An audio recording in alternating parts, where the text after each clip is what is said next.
আমার আল্লাহ পাক রব্বুল আলামিন দুনিয়ার মানুষদেরকে বুঝাইতে চায়, মানুষ শুনো,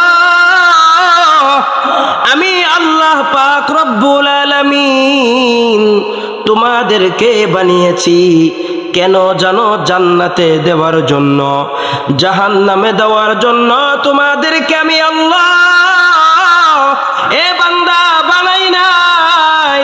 আল্লাহ পাক রব্বুল আলামিন বলেন, ওয়ালাকাদ কাররামনা বানি আদম। আল্লাহ বলেন, আমি আল্লাহ বনি আদমকে সবচেয়ে শ্রেষ্ঠ করে বানিয়েছি।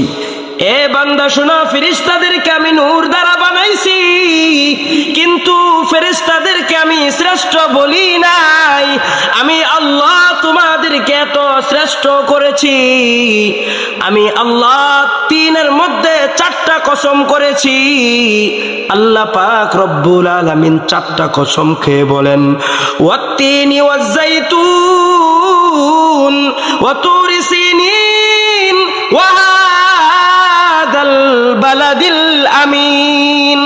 আল্লাহ পাক রব্বুল আলামিন বলেন, চারটা কসম খাওয়ার পর বলেন, লাকাদ খালাকনাল ইনসানা ফি আহসানি তাকওয়িম। আল্লাহ বলেন, আমি যত পৃথিবীর মধ্যে সৃষ্টিজীবকে সৃষ্টি করেছি তার মধ্যে সবচেয়ে শ্রেষ্ঠ করে আমি বনি আদমকে তৈরি করেছি।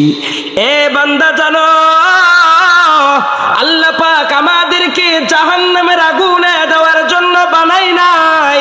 আল্লাহ পাক আমাদেরকে সৃষ্টি করেছে জান্নাত দেওয়ার জন্য। আল্লাহ পাক রব্বুল আলামিন কোরআনের মধ্যে বলেন, ওয়ালা নাবলুওয়ান্নাকুম বিশাইইম মিনাল খাউফ ওয়াল জুই ওয়া নাকসিম মিনাল আমওয়াল।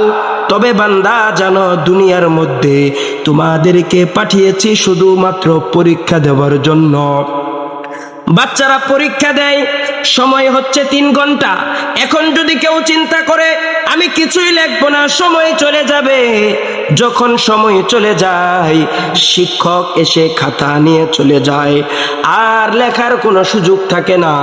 যে ভালো রেজাল্ট করে সে সম্মানিত হয়ে যায়, আর যার রেজাল্টটা খারাপ, ফলাফলের পরে তার কান্নার শেষ থাকে না। আমার আল্লাহ বুঝাইতে চাই, দুনিয়ার মানুষ শুনো, এই দুনিয়াটা হলো পরীক্ষার হল।